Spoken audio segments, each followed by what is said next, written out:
आपण बघितलं असाल संपूर्ण देशामध्ये विविध आंदोलन सुरू होते. ओबीसीतनं या ठिकाणी आरक्षण मागण्याकरता. पण EWSचा निर्णय झाल्यानंतर मात्र 10% आरक्षण मिळाल्यानंतर त्या 10% आरक्षणामध्ये ओबीसीच्या बाहेर असलेले आणि त्यामधून ज्यांना EWC आरक्षण मिळालं त्यांची आज नोकऱ्यामध्ये शिक्षणामध्ये बघा आज सर्वात जास्त EWSमध्ये फायदा मिळतो आहे. देवेंद्र फडणवीसच्या सरकारने आमच्या सरकारने EWSचं 10% आरक्षण आणि सोबतच सारथीसारख्या योजना ज्यातनं मराठा समाजाला प्रचंड मजबूती देण्याचं काम आज या महाराष्ट्रामध्ये होतं आहे. म्हणजे देशामध्ये सर्वात जास्त EWSमध्ये आज महाराष्ट्राला फायदा झाला आहे. आणि मग खरं तर मराठा समाजाला न्याय देणे आणि ओबीसी समाजाचं कुठलंही आरक्षण जाऊ नये, 1% आरक्षण ओबीसी समाजाचं कुठं जाऊ नये ही भूमिका नेहमीच भारतीय जनता पार्टीची राहिली आहे. आणि सोबतच मराठा समाजालाही त्या ठिकाणी न्याय दिला गेला पाहिजे ही भूमिका राहिली आहे. आणि यातनंच मग 10% EWSचं आरक्षण वगैरे या सर्व बाबी आल्या आहेत. मला असं वाटतं जे काँग्रेस पार्टीनी ओबीसीतनं आरक्षण द्या या भूमिकेला त्यांचं काय म्हणणं आहे. जे नाना पटोले आहेत, वडेट्टीवार आहे, जे त्यांना ओबीसीचा कळवळा येतो, तिकडे काँग्रेसचे राहुल गांधी ओबीसीचा कळवळा करतात.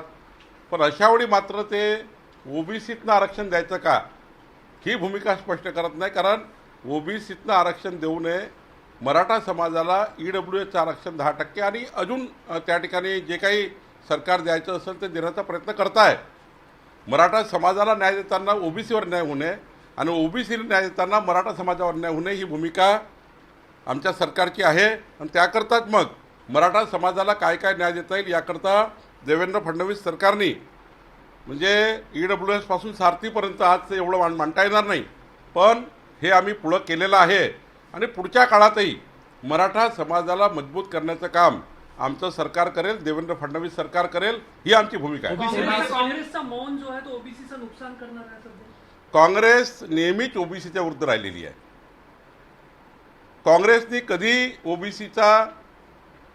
ओबीसीला न्याय दिलाच नाही. माननीय प्रधानमंत्री नरेंद्र मोदीजी प्रधानमंत्री झाल्यानंतर ओबीसीच्या आयोगाला संविधानिक दर्जा मिळाला. महाराष्ट्रामध्ये ओबीसी मंत्रालय हे देवेंद्र फडणवीस सरकारच्या काळामध्ये आलं. आणि मग असं असताना आज जर खुला पाठिंबा आपण अशा आंदोलनाला देत आहे तर त्याच्यामध्ये आंदोलनाची भूमिका काय की ओबीसीतलं आरक्षण काढा, मराठा समाजाला द्या. मराठा समाजावर अन्याय नाही करायचा आहे याचा अर्थ असा नाही की ओबीसी समाजाला आरक्षण द्यायचं आहे. आपल्याला अनेक मार्ग काढता येतात, अनेक त्या ठिकाणी मार्ग निघतील, पण ओबीसीतनंच आरक्षण द्या. 353 जाती 18 पगड जातीचा ओबीसी समाज आधीच 353 जातीला आरक्षण कमी आहे. आणि मग त्या 353 18 पगड जातीमधलं आरक्षण कमी करून इतर समाजाला देण्याची ही भूमिका अन्यायकारक होईल. मराठा समाजाला न्याय देताना ओबीसीवर अन्याय होऊ नये आणि ओबीसीला न्याय देताना मराठा समाजावर अन्याय होऊ नये ही भूमिका भारतीय जनता पार्टीची आणि आमची राहिलेली आहे. राष्ट्रीय ओबीसी महासंघ उद्यापासून आंदोलन करतायत. त्यांना भीती वाटते की आमचं आरक्षण जरांगे पाटील यांच्या दबावामुळे काढून दुसऱ्याला दिलं जाईल म्हणून. तेच मी सांगतो आहे की आमच्या सरकारने नेहमीच ही भूमिका घेतली आहे. कुठल्याही समाजाचं आरक्षण करून कुठल्या समाजाला देणे योग्य होणार नाही. ओबीसीवर अन्याय करून मराठा समाजाला देणे योग्य नाही आणि मराठा समाजावर अन्याय करून ओबीसीला देणे योग्य नाही. त्यामुळं मला असं म्हणायचं आहे की भारतीय जनता पार्टी ही खऱ्या अर्थाने ओबीसी आणि मराठा SC ST सर्व समाजाच्या मागे उभी राहिलेली आहे. या ठिकाणी एवढंच सांगेल की काँग्रेस पार्टीची भूमिका स्पष्ट नाही आहे. काँग्रेस पार्टी अजूनही त्या ठिकाणी आपली भूमिका स्पष्ट करत नाही आहे. काँग्रेस पार्टीने आपली भूमिका स्पष्ट केली पाहिजे. त्यांनी या आंदोलनाला सपोर्ट करताना त्यांची भूमिका काय, त्यांचं म्हणणं काय हे स्पष्ट केलं पाहिजे. नाना पटोले, त्यांचे नेते वडेट्टीवार, त्यांचे अध्यक्ष सपकाळ, राहुल गांधी यांनी स्पष्ट केलं पाहिजे की त्यांचं म्हणणं काय.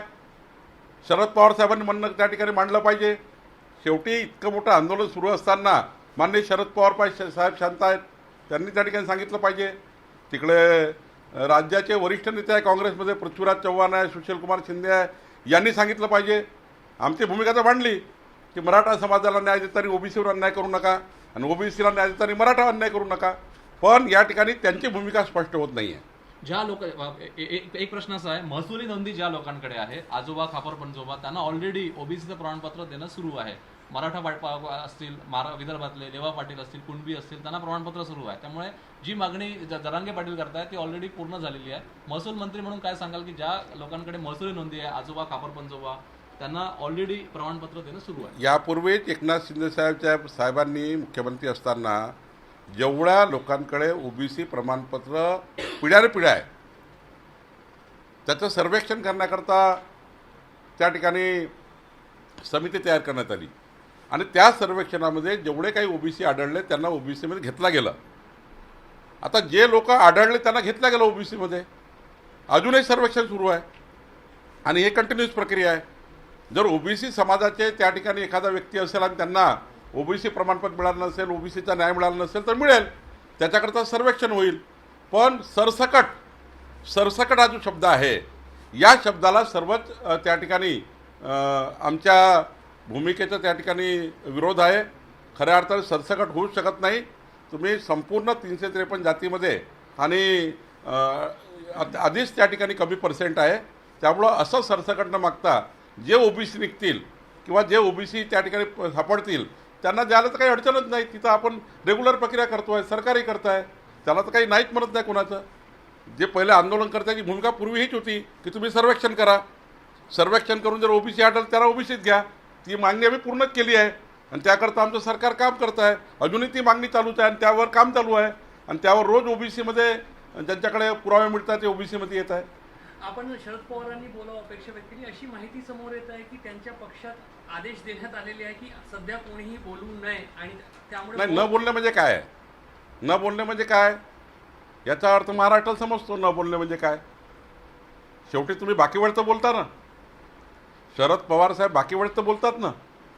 ही चुप्पी कशा करता मग? तुम्ही या ठिकाणी समजून सांगितलं पाहिजे की काय तुमची भूमिका आहे. राज्याला कळली पाहिजे, राज्याच्या 14 कोटी जनतेला कळली पाहिजे, ओबीसीला कळली पाहिजे, मराठा समाजाला कळली पाहिजे, सर्व समाजाला कळली पाहिजे की पवारसाहेबांची नेमकी भूमिका काय, राहुल गांधीची, त्यानंतर सुशीलकुमार शिंदेची, बाळासाहेब थोरातची भूमिका काय, काँग्रेसची भूमिका काय, हर्षवर्धन सपकाळाची भूमिका काय. खऱ्या अर्थाने कुणावर टीका करण्यापेक्षा भूमिका व्यक्त केली पाहिजे. जेव्हा राजकीय भूमिका आपण घेतो तेव्हा भूमिका घेतली पाहिजे. ते भूमिका घेत नाही आहे. जरांगे पाटील आता म्हणताय की परवानगी वाढवून द्यावी. आता हे तर हायकोर्ट आणि याच्यामध्ये सुरू आहे, त्यामुळे त्यात मी काही बोलणं योग्य नाही. आंदोलनकर्त्याला आंदोलन करण्याचा अधिकार आहे, तिकडे उच्च न्यायालयाचे अधिकार उच्च न्यायालय आहे, त्यामुळं मी काय त्यात बोलणं योग्य नाही आहे. मला असं वाटतं की जे काही उच्च न्यायालय ठरवेल आणि सरकार ठरवेल. आशिष देशमुख यांनी उद्यापासून सुरू होणाऱ्या ओबीसी आंदोलनाला पाठिंबा दर्शवला. राष्ट्रीय ओबीसी महासंघ इतरही आमदारांना संपर्क साधणार आहे जे ओबीसींच्या मतांवर निवडून आले, सर्वपक्षीय. नाही, ओबीसी मराठा सर्व या राज्यामध्ये गुण्यागोविंदान आम्ही नांदतो आहे. मी सुद्धा राज्याचा पक्षाचा अध्यक्ष म्हणून काम केलं. राज्यातला सर्वसाधारण मराठा समाज हा कधीही या ठिकाणी अशा वेगळ्या भूमिकेत नाही आहे. मराठा समाजाने नेहमीच त्या ठिकाणी देवेंद्र फडणवीसजींना आणि आमचं सरकार आणण्याकरता साथ दिलेली आहे. मराठा समाजाने आज आम्हाला भरभरून मतदान केलेलं आहे आणि ओबीसी समाजाने सुद्धा 18 पगड जाती 12 बोलतेदारांनी आम्हाला मतदान केलं आहे. त्यामुळं आमचं सरकार हे सर्व समाजासोबत आहे.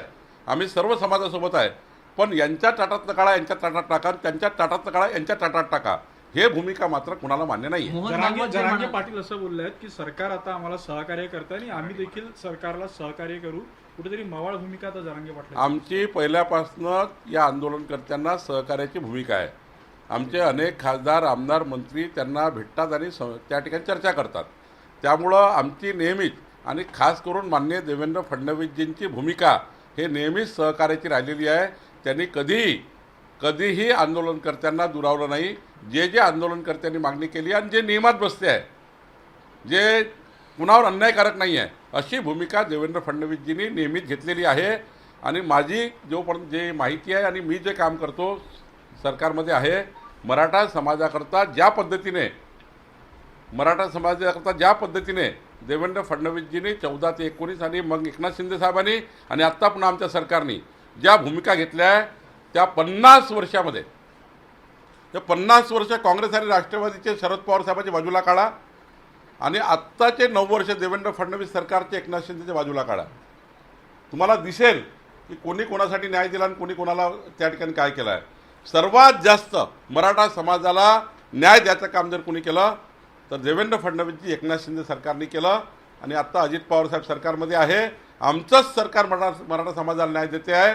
आमचंच सरकार मराठा समाजाला पुढे नेण्याचं काम करत आहे, जे 50 वर्ष शरद पवार साहेब किंवा काँग्रेस पार्टीने कधी केलं नाही. मोहन भागवत असं म्हणाले की एक मुद्दा त्यात असा आहे, 75 वर्ष रिटायरमेंटचा काही नियम नाही आहे. काँग्रेस आणि इतर पक्षांनी खूप या संदर्भामध्ये 75 वर्ष झाले तर रिटायर झालं पाहिजे. मोहन भागवत आणि पंतप्रधान मोदी यांच्याबद्दल काँग्रेस पक्षाने गेल्या काही काळामध्ये अपप्रचार केला होता.